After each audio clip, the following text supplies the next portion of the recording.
বেসিকের পক্ষ থেকে জানাই সকল শিক্ষার্থীদেরকে অভিনন্দন এবং শুভেচ্ছা। আজ আমরা আলোচনা করব তথ্য এবং উপাত্তের গড়। কিভাবে উপাত্তগুলোকে গড় নির্ণয় করতে হয়। উপাত্তের গড় নির্ণয়, কতগুলো উপাত্ত দেওয়া থাকবে আমাদেরকে। উপাত্ত মানে কি? অনেকগুলো সংখ্যা। উপাত্তগুলো যোগফলকে উপাত্তের সংখ্যা দ্বারা ভাগ করলে গড় পাওয়া যায়। আমাদের সামনে যতগুলো সংখ্যা দেওয়া থাকবে সকল সংখ্যাকে আমরা যোগ করব।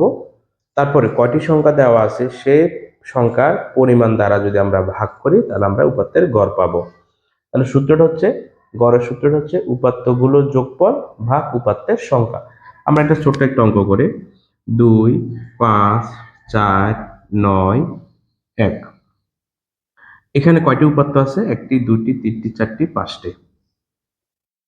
উপাত্তের সংখ্যা কয়টি? 1, 2, 3, 4, 5 লিখে ফেললাম। উপাত্তগুলো যোগফল, আমরা এগুলোকে যোগ করব। 9 আর 1 10, 14, 19, 20, 21। কত ধরলাম? 21। এবার আমরা এটাকে ভাগ করব। তাহলে ভাগ করলে আমরা কত পাবো?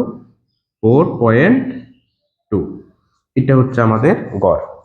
আশা করি বুঝতে পেরেছো। ধন্যবাদ সবাইকে।